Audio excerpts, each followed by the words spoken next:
Dip is mostly a word of mouth company. Like we've never run a TikTok, Instagram or Facebook ad. And so all of our growth has come from people genuinely recommending it. And I'm not really on the trajectory intentionally to grow a business to the point where I don't enjoy running it anymore. I know exactly who my customers are, and I make them happy. So if I put it on Amazon, people have argued with me over and over again that, I could tenfold my business, the sales, but it's like at the expense of what? The thing that is important to me is that these stores are able to survive. Since the beginning of time, commerce has been human to human. It's only been like the past 20 years or so where we've kind of taken the human element out.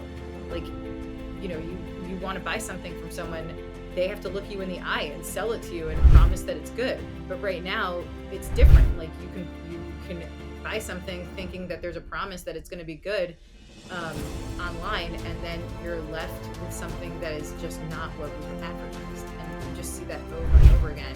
I get that a lot, and I respond to a lot of the customer service stuff. I want to respond to someone right away, and it has my CEO title in the email, and I'm like, no matter what, we will make sure that you're made whole in whatever way. I'm Garret Wong, and this is the Investing to Win podcast. How do you define success, and what does winning look like for you? Kate, thanks for being on my show. Thank you for having me. Absolutely. No, this is going to be really, really fun. We were talking in the green room about a whole bunch of different things, but why don't we just back up a little bit? Why don't you give a short intro to the audience of who you are? Sure. Hi, my name is Kate Assaraf. I own Dip Sustainable Haircare, which is serious hair care for not so serious people that just happens to be plastic free. That's okay. Really my pitch on who I am. Short and sweet. All right. When I asked for short, I got it. Okay. So let's back up a little bit then. When did you first think about going into business for yourself?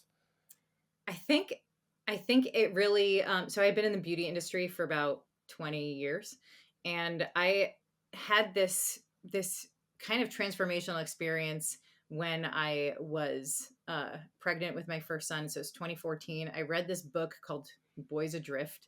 And one of the book is really about how to raise a son to be a productive member of society. Basically, that's the thing. And like how raising sons has changed in the past few decades.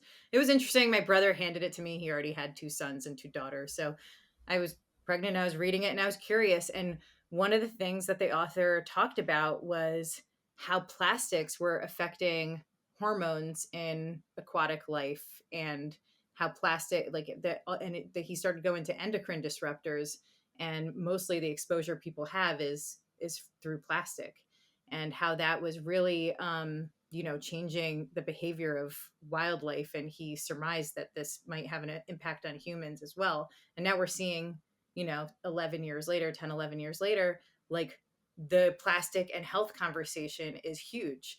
But I read it back in 2014 and it absolutely horrified me and changed how I perceived products, especially in beauty, which had been kind of my thing. So I spent a lot of time reducing plastics wherever I could, my own exposure to plastics, and telling everyone I loved, like, hey, I was kind of that annoying lady that was like, hey, switch to a wooden cutting board, back then, before it became like this movement.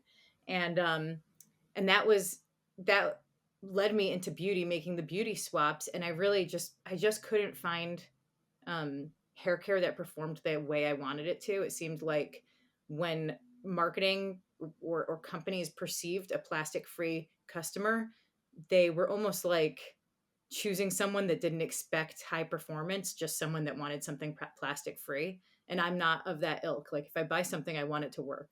And so I built Dip out of frustration with the plastic free movement and the options that were available at the time. You can see I'm drinking out of glass here, so I'm definitely in the movement to a certain extent, but educate me. I don't know, like how much plastics are in hair care products.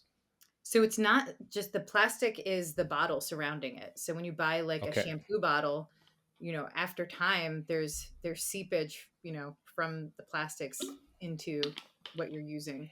And, it's not necessarily shampoo that's transferring plastics to people, but what my thinking was, because I'm very into behavioral economics, is like you have to be able to get someone on board with making one plastic free swap before they make the others.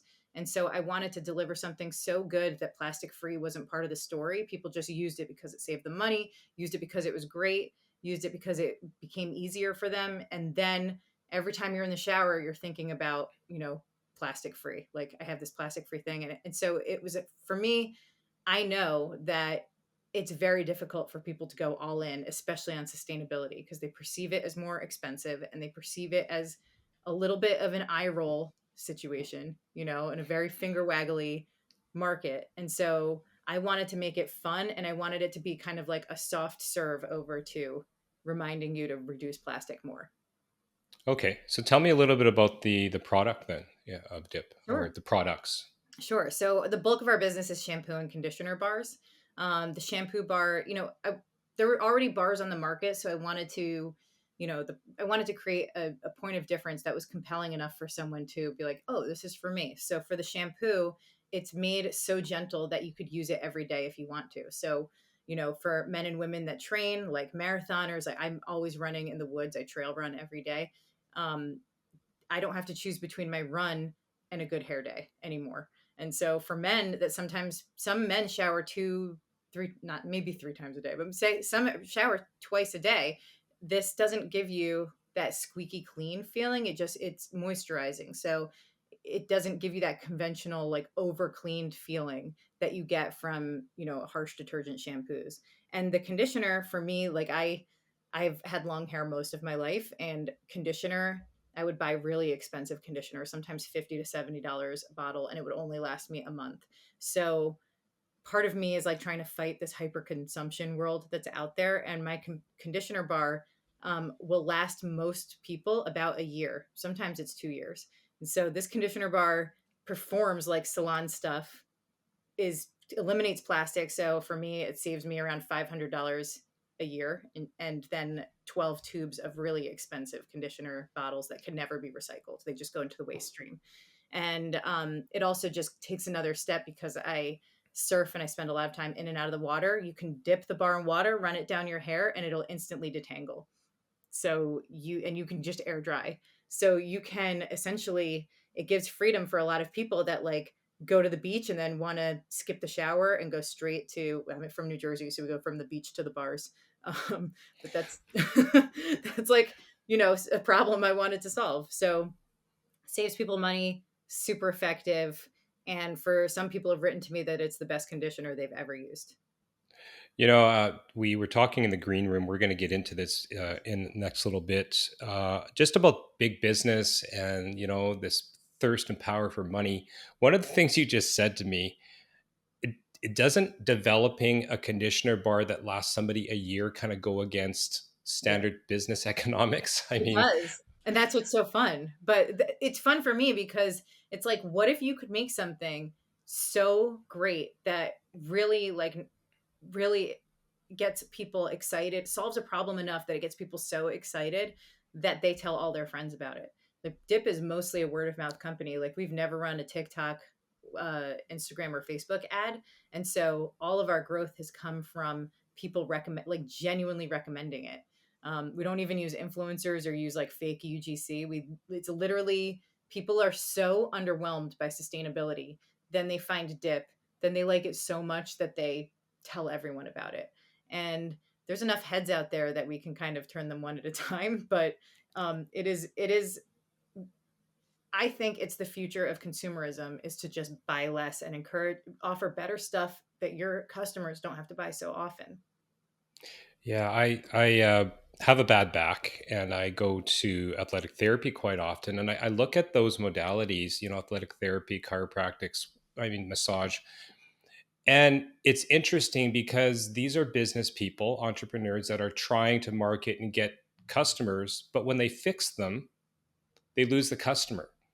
And so it's not exactly what you're talking about there, but what you are saying is that bigger purpose for why you're developing the product or why you have that service is not about the money. It's about making something better for somebody else. Yeah, it's really about creating something that surprises someone. We're so often not surprised. We're often underwhelmed as consumers. And I think anyone who's bought something from an ad or bought something that was like influencer driven has had that feeling of like being underwhelmed by the product and being like, what the hell? This is not what they said it was. And take someone that's like healing, like physical therapy. You make someone feel better that has a bad back, you're getting 10 customers and referrals right away. Yeah. Like surprising. So my husband has a bad back. If he could find someone that could make it feel better, he would tell everyone. Like he's been through so many people that haven't really moved the needle at all for him, and back pain is debilitating. Yeah, no, for sure. So, I mean, I'm a business person. I've been in the trenches and grinding it out. How long has Dip been around? So I started it by myself in October of 2021, and now I have my own factory and a team of 9 people. Wow. Wow. And what are sales like now? We're in the 7 figures, and it's uh, pretty Incredible. reliable, and it's honestly, like, it's one of the coolest things that I feel has ever happened to me. It didn't come easily, it took a lot of grinding. It's very difficult to create a word of mouth brand that people trust. But that was kind of my mission as someone who just, was very into consumer behavior and seeing what has really been turning people off and how advertising has been changing over the past 5 years. It was really cool to engineer an ecosystem and a community and a web of people that like the products and were able to all kind of mutually win when it's purchased. So, I mean, was it engineered that way though? Because when Yeah. somebody has an idea, they just kind of throw it out there. I mean, how did this whole thing come together to have that perfect balance? Well, it was engineered with good faith. So I studied economics and math, and I've never stopped learning. I'm always reading whatever kind of economics book that can come my way. It's one of my. I first went to art school before I left and pursued economics and math. I didn't know I was going to fall in love with behavioral economics, econometrics, like all of these things. I just didn't know that that was something I was going to just love and keep pursuing. But this the I just love engineering some, like, it's kind of like creating systems. It's difficult in the beginning, but what I recognized was that I was looking at, the competitive landscape and sustainability, and everyone's trying to win people over with influencers, meta ads, right? Those are the two, and those are the two avenues that everyone's taking. Bombarding, and it was before the reviews laws were changed, and so like fake reviews, fake customers, fake influencers, and then, just that D2C machine that like churns and churns and churns. And then bots for customer service. And I was thinking like, okay, when everyone else is going digital, like why don't I go analog? And I decided like it's better. It's a little bit more of an upstream, swim. But I shop in refillery. So refillery is a place where you bring your empty container and you can fill it back up with, laundry detergent or pasta or spices or, hand soap, whatever you need to refill. Like you just bring a container you already have. And I was like, that is the type of person who definitely person who's shopping there wants shampoo and conditioner bars. It's a problem, like, because I know the competitive landscape, but I was unsatisfied with the options as they were. I was like, I'm gonna call up every refillery in the country and see what they think about the bars. So I just gave free samples to every refillery owner and developed a relationship with them. And sometimes people would call me from their towels. Like they'd come out of the shower and they couldn't believe that the conditioner felt like their old beloved, like Lux conditioner. I would have, and people would stock it. So the stores that have started stocking Dip in 2021 and 2022, they've kind of seeded this like bigger community of eco, they're like, eco conscious people who are looking for the best of the best, that want to bypass all of the digital noise and have a store owner that curates what actually works for them. When you say digital and analog, it's speaking to my soul. It's very interesting because I am a techno geek. Okay. I mean, I'm surrounded with tech. I love tech. I research it. I love AI.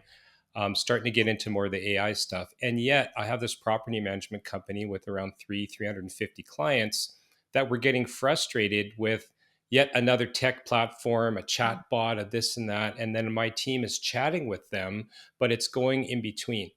And about 6 months ago, I just had enough and I went completely backwards. I shut off all of every single platform and I went back to text message and email for my clients directly to my property managers. And Yes. it's been breathtaking, life changing Yeah. for them. They're just like, you mean I can just call and speak to somebody? I'm like, yes. And Yeah. yes, I use a little bit of tech in the background to make sure that my PMs kind of log into a queue and basically guaranteeing that my customers can speak to their rep at least for 2 hour windows every single day. And then, of course, there's like self scheduling and things like that. And I think it's refreshing when a business chooses to get away from all of the tech. Well, I think the friction points that the tech was supposed to solve created like these externalities, right? These byproduct friction points that you just didn't anticipate. And it became so frustrating for the customers that like once you went back to the old, you didn't realize sometimes you implement something, you don't realize what the byproduct is going to be. And then when you figure it out and you're like, actually not worth it. It's so much nicer to go back. But and I don't know so much about your industry, but for mine, like just in consumer goods, I get so angry when I have a very specific question about a product or a return policy or any of those things, and you just don't get a human answer back. And I understand, trying to cut corners but like honestly, I think capitalism doesn't work without human interaction. 100%. And I mean, yes, you don't want to overpay for something, but I'm at the point that yes, I will pay a little bit more for a product that has a service department where I can speak to somebody because Totally. it's a pleasant surprise. You're like, oh, you're a human, right? Yeah, I I mean, get that. that's, I get that a lot, and I respond to a lot of the customer service stuff. Not that there's a lot of it, but when it does come through, I'm right at the front lines immediately. Like I can see because the being on the other side, like reaching out to a company and then getting like the immediate kickback email. Like I want to respond to someone right away, and it has my CEO title in the email, and I'm like, no matter what, we will make sure that you're made whole in whatever way, whether there's all sorts of stuff. Most of it is problems with the USPS, but yeah. I'll leave it at that. Yeah, no, don't even go there. No, I mean, obviously, customer service is how you reach that end point, but you can only do that with empathy, creating trust, and good communication. And AI and chatbots is not good communication. It's fast. Like I had very, very fast communication, but Yeah, it wasn't good communication. It wasn't quality. right. It's empty calories for your customers, and they're just Yeah, I like that. really, really mad. And you don't realize you're not that they're getting mad because you're kind of removed from them. And it's actually better as a business owner, I think, to know what things annoy your customers. Yeah, Like you have to have your finger on the pulse for sure. totally. Even though Yeah, it's not a fun feeling to be on that receiving end, like I'd much rather have the prickliest customer in my inbox than fighting with a robot and then oh, everywhere else, 100%. Yeah, going everywhere else 100%. like Reddit, TikTok, wherever to complain because that's the only course of action people have after they're frustrated with a business. Yeah. And when you actually get to speak to a prickly client, I mean, 9 times out of 10, I'm able to resolve it, at Me too. least amicably, right? I Yeah. mean, whether you're giving a discount or you're agreeing to disagree or Mhm. you're just not a good fit, it's still amicable versus the keyboard warriors. Totally. It's actually I wish more companies would bring back human customer service. It's I think that's the biggest mistake people make. I'm glad when my competitors make it, like that's great. But when I Yeah. want to buy something, I don't want it that way. Yeah. One thing you said, Kate, that really resonates with me is fake, right? Like we're talking content creators, like now AI videos. Now they're talking about AI movies. I mean, the madness.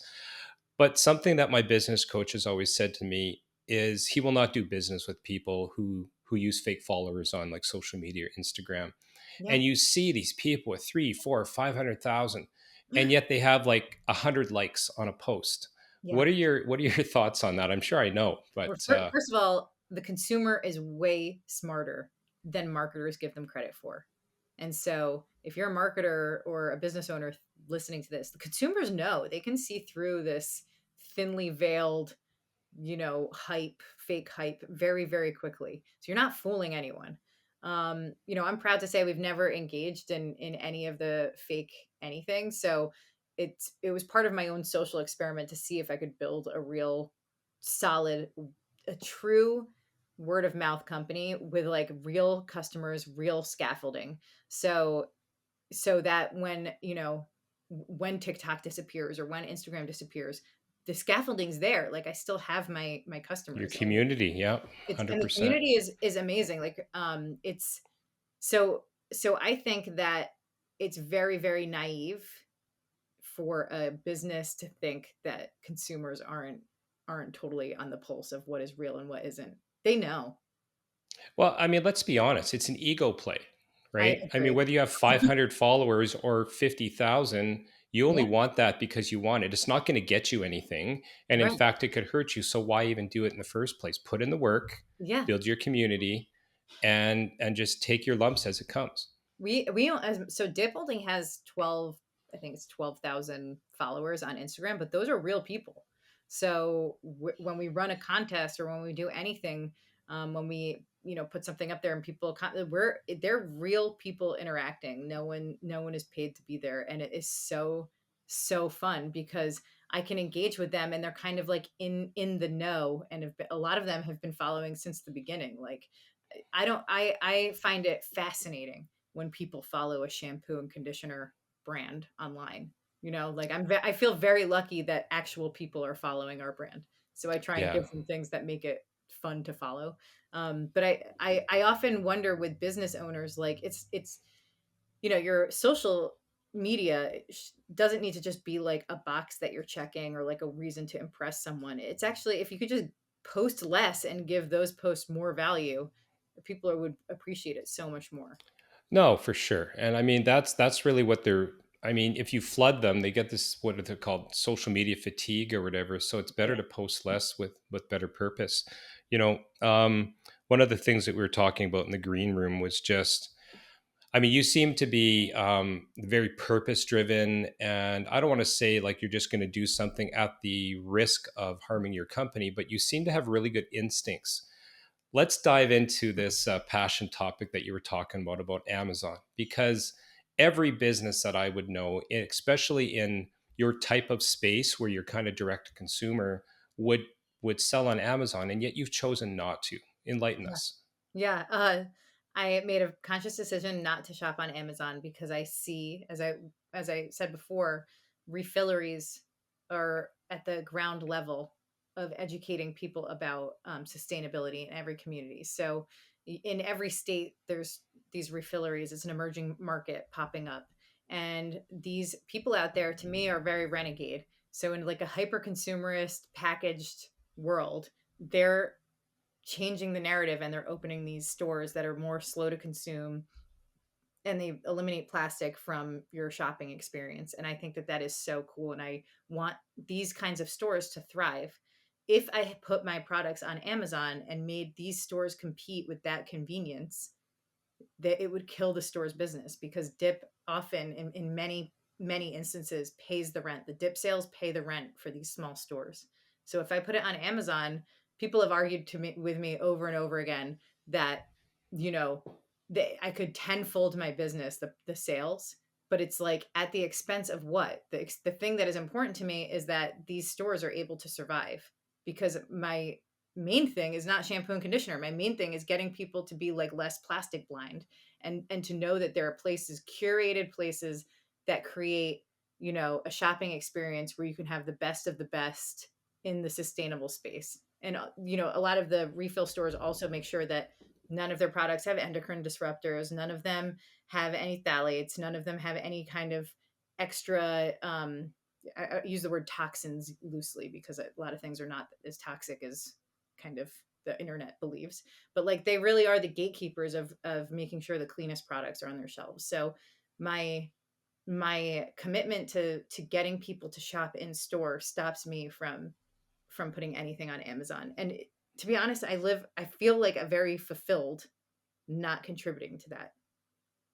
Where's the fine line though? I mean, everything now is about instant Mhm. gratification. I mean, I hear in Dubai there's this, it's probably been out for a long time, this, it's called Now or something like that. I don't know if you've heard of it. No. But literally you don't, it's an app that delivers everything. Like you can order gas for your car and somebody will literally come to your house and fill up your gas, groceries obviously.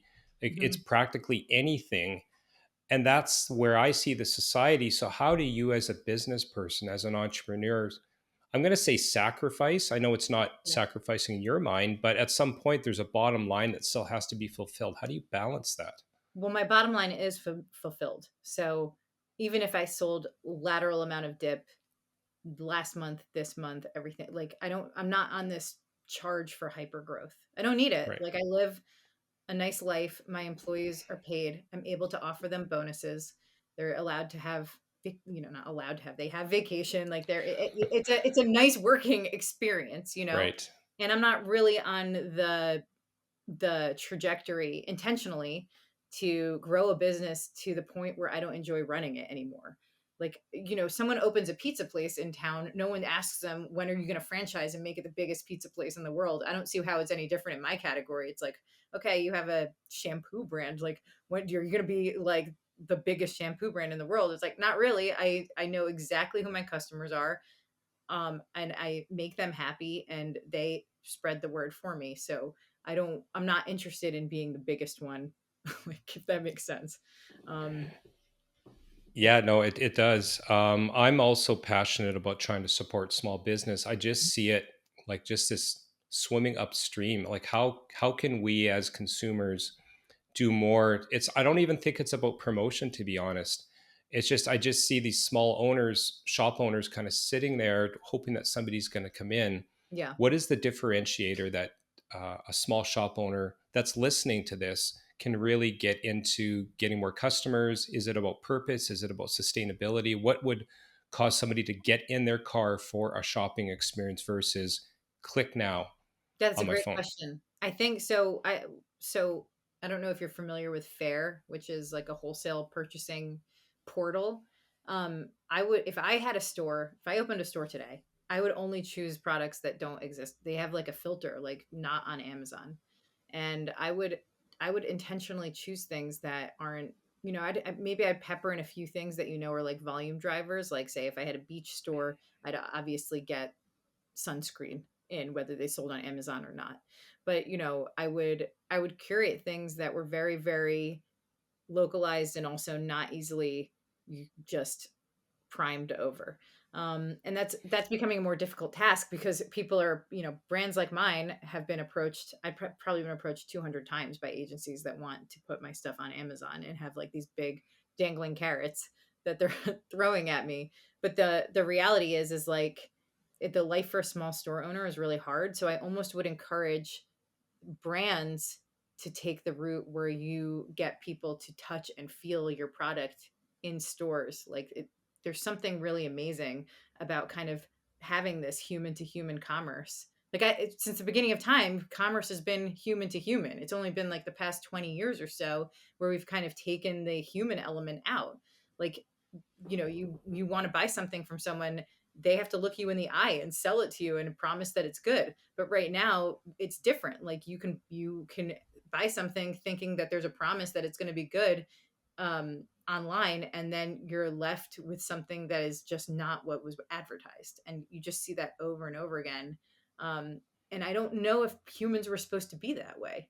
So I would encourage people to just kind of make Amazon your tertiary place to go. Like, first a small store, then a maybe a big box store, like that's kind of localized to where you live, and then the last thing would be Amazon. And the reason for that is to keep money, your own money, your hard-earned money, circulating within your town.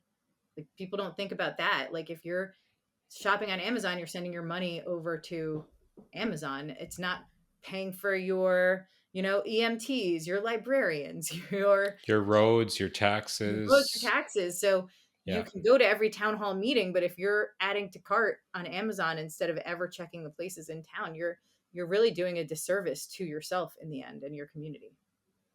One thing you said about touching and feeling something. Are you familiar with the Ugg boots story? Like the Ugg boots brand? With the knockoff and Well, how it no. So early, so I had Brian Smith, the founder of Ugg Boots from Australia. He was on my podcast earlier in the year, and he was a struggling entrepreneur. He basically was an Aussie who was a surfer. yeah, Surfer dude goes to California, tries to develop this footwear for surfers, just couldn't get it to go. And what was the final thing was he just gave I think I'm probably paraphrasing too poorly, but gave a pair to every manager of those surf shops and said, just try it. yeah, Because the feeling of trying these things on was just like, oh my gosh, this is amazing. And that's what really kickstarted it, that tactile sensory feeling of your feet just feeling amazing. But he couldn't do it through any other kind of brand marketing. He had to do like boots on the ground, walking from yeah. store to store. That was the only way it happened. That's absolutely not surprising because I actually remember when I was in college a long time ago, so very early 2000s. My one of my surfer buddies, he had a pair of Uggs, and I remember like he's like, "You got to try these on," and But they were they're ugly, right? No one wants to they're wear them. amazing. Yeah, and you know what? That they were for men originally, right?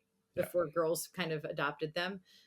But I remember he was like, "It's the best thing I've ever put my foot in," and I tried them on. I was like, "This is amazing," and like I remember that being a thing.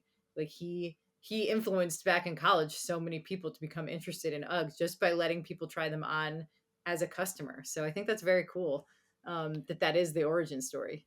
Yeah, and it's interesting that you're saying that about small businesses and how they can kind of stay on that track. I wish that more people would be a little bit more aware of that. I mean, I think you were talking in the green room that Prime is down now like 41%. Yeah, 41% was what I heard last time I looked, that the prime sales were down. And I think that might be a result of, I think, a little bit of the economy. It's an economic indicator for sure of what the kind of disposable income people have.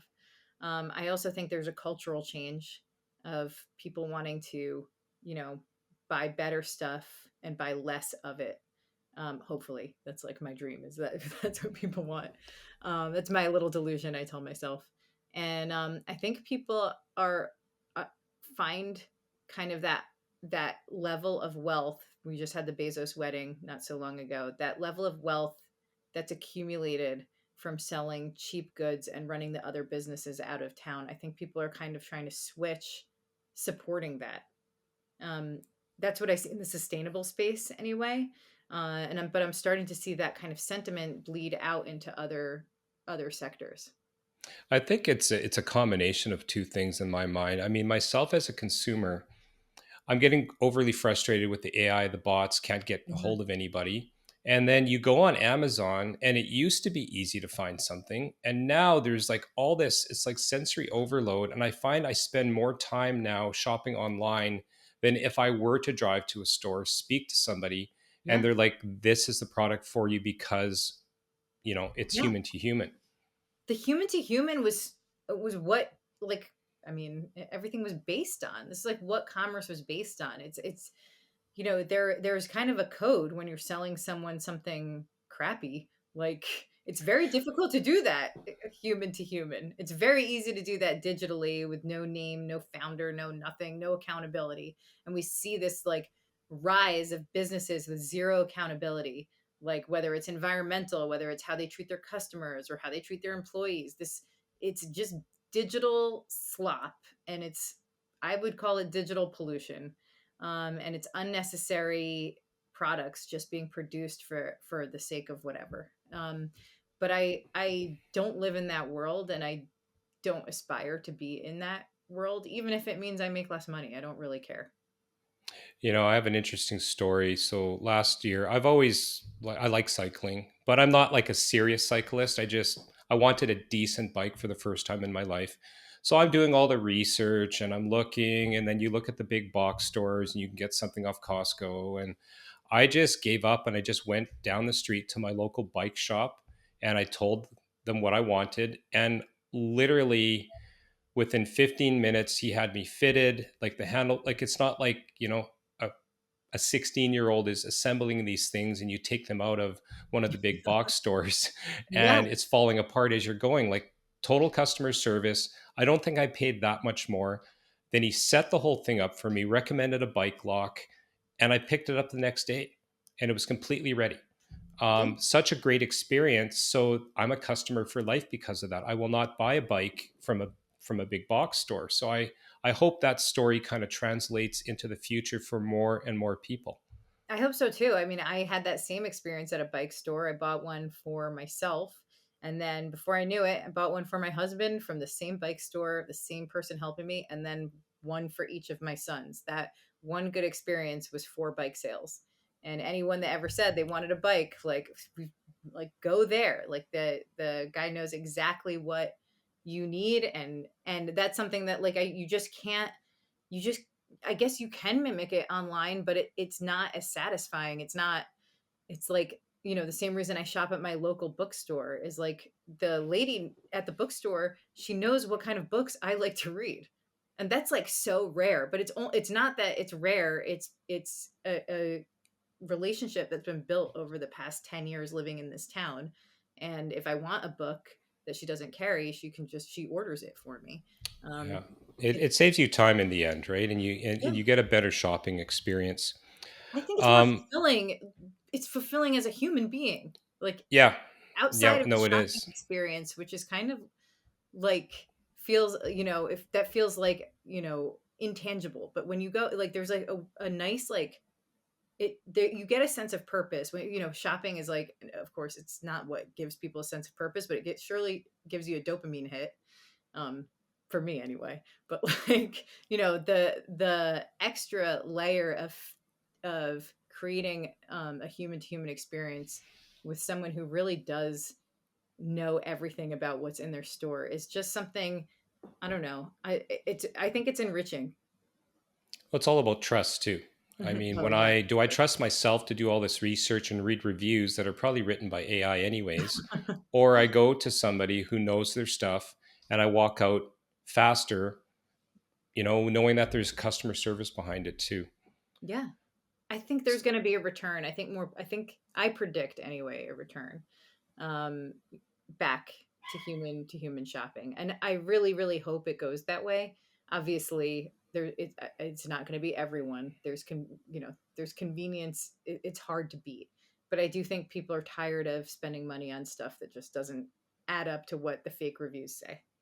Yeah, I think it's going to be up to the fledgling, aspiring, sorry, business owner to really choose a product that can play in that space properly, like kind of reverse engineer the product to fit who you want your customer to be. Yeah, absolutely. And I don't think that I was setting up my own business to see if I could do a word of mouth business. That was like kind of just a personal challenge, and it ended up working, and I love it. And I have now relationships with over 500 store owners around the country. And it's like, it feels very cool. But I don't want anyone to think that I'm like anti advertising. I just think advertising has changed so much recently, I'd say in the past 5 years, that it's really difficult to know if your advertising is going to have any return anymore. So that's a great transition because you have a background in some marketing there too. I'm trying, like I do a lot of word of mouth, but I'm trying to develop my real estate education products. I guess they're products to a larger market. Yeah. What is your prime, like other than word of mouth? What would you recommend for somebody if they're going to try to build this business from scratch? So it really depends on what the business is. Like, I actually think for real estate education, probably Meta is the best way to go.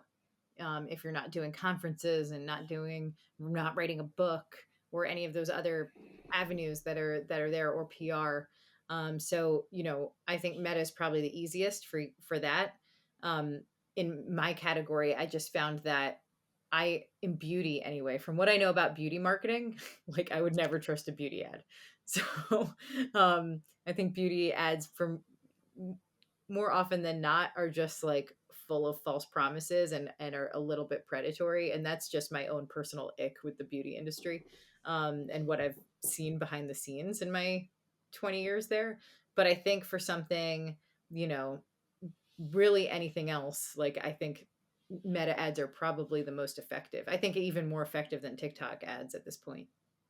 Yeah, but for somebody, I would agree with the beauty part of it. I mean, how does a I'm just trying to think of it, because if a consumer won't trust an ad, what is the best way to attract them? You know, that's a great question. That's the $1,000,000 question. Okay.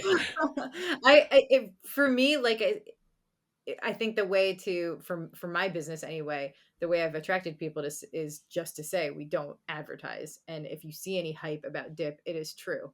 But it was a long road to get there. Like on if I had said that in, you know, the first 6 months when I was like trying to grow, people would be like, so what? You have 2 reviews, you know. But now we have a lot of reviews, and our reviews are kind of scattered throughout stores all over the country, so you know people can look and see in a different way. But I knew that that was going to be a tough build, which is why I was, you know, that analog warrior with my sales pitch all like for the first 18 months. So how do you get a new set of eyeballs on your product though if you're not using, I mean, I'm not saying, you didn't say you're not using traditional advertising, but at least on, social media, content creators, that type of thing. So I do, you know, I do had I had people who were already customers, so I didn't hire influencers. I had people that were already customers do the content, and that became part of our shtick. So the difference between UGC, user generated content, and like actual customer created content, like that was the line I was trying to de-blur. Like I wanted customers to know that, like, hey, there's this whole world of like people that are pretending to be customers, but we actually only use customers. So that built traction on its own on Instagram and TikTok and within our like email list. So we acquire people mostly through stores and the person behind the counter saying like, this is the best shampoo and conditioner bar. I've tried all 200 brands or whatever. I've tried like 15 brands that were recommended. This is the one I decided to stock. And that's how my customer acquisition really grew. Like literally, that is Brian Smith's model from Ugg Boots. That's exactly what he did. He was Yeah. trying and trying and trying until he finally had the sales managers in those stores believe in the product so they could say, this is the best thing I've ever put on my feet. You have to try them. Yeah, and same with Sarah Blakely of Spanx. It was like Yeah. like she had a red backpack and went from stores to stores. I was like, just try it. I mean, for me, like the conditioner bar is one of the things that annoys people the most in the category. Not my conditioner bar because I solved the problems with it, but there's a problem with conditioner bars out there, and I have trade secrets and stuff on mine. But there's they're not that good. And so people who in the conditioner bar for me is like the workhorse of the shower. It's the thing. I can use any shampoo, but you have to have a great conditioner.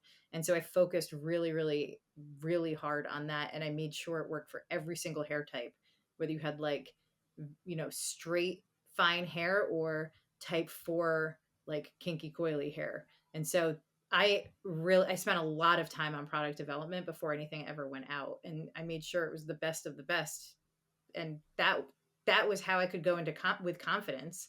Like the same thing with the UGG boot guy. Like that's how you go in with the confidence of your product. You're like, I can tell you, you won't find a better one, and it was fun, you know. Yeah, no, it's really, really, really, really inspiring. And speaking of which, I was reading in your bio, like mompreneur.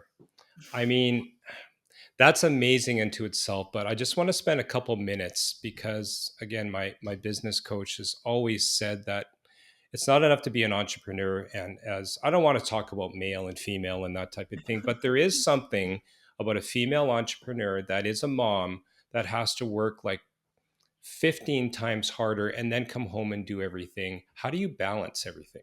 So you don't balance. So what you do is, for me, when I was starting the company, I would wake up at 4 in the morning and I would work until 7 or 8 when the kids they weren't in school when we first started. So then you had to switch into mom mode. And then they would go to bed like they were little. So they would go to bed like 8 o'clock, and then I'd work until 11. And I did that life for a long time. And, you just kind of break the workday into those two things. There's no shampoo emergencies, to be honest. It's like, so the emails can wait until the end of the day or the beginning of the next day. And I lived that schedule for a very long time before I could hire people to help.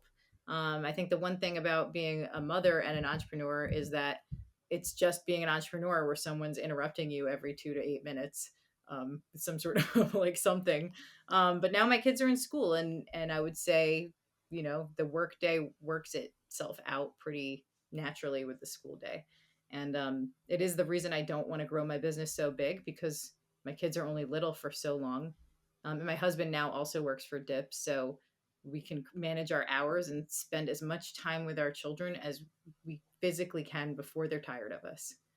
You don't So get that time back. I you don't don't care get how it back. much money you're going to make. You do not get that time back. No, and when I sometimes listen to people talk about their businesses like that have scaled and it's gotten big, they always talk about with like so much endearment that those beginning years of running their business. And if I could just freeze this time where I really enjoy running it and remember that I'm not trying to chase growth, I'm trying to chase this feeling of enjoying what I do and springing out of bed now, and really, like, I do enjoy the work and I enjoy the customer and I enjoy the stores. Like, I don't see the need to buy into like the Shark Tankification of America where I need to like grow it like Dominate, crazy. world domination, and Yeah. yeah. Yeah, no, it's great. It's a good place to be. I congratulate you on that. Thank Before we wrap up, I always like to ask a question of every single guest. Everybody doesn't get a pass, and neither do you. So you. here's the question. This is the Investing to Win podcast. How do you define success, and what does winning look like for you? Okay. I got this. So I define success as being able to spend your time the way that you want to. And for me, it's with my family. That feels I'm never going to be the richest person in the room really, but I am feeling that I do feel often that I'm the happiest, and I really do love my job and being with my family. Um it's it makes me feel very very rich in the metaphoric sense. And what was the second part? Oh, just what does winning look like for you? Oh, winning looks like for me specifically is having happy, healthy family.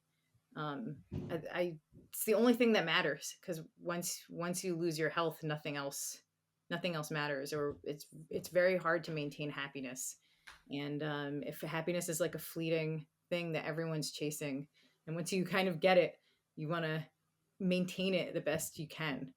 So that's what I would say to that one. Yeah, perfect. I couldn't agree more. I live for my family and I live for creating memories for my family. So that's a great place to stop. Um, Thanks so much, Kate. This has been a lot of fun. I love talking business with other entrepreneurs, and I'll definitely get some of your information so people can reach out to you in the show notes. Perfect. Thank you so much, and thank you for being generous with your time. All right. Take care.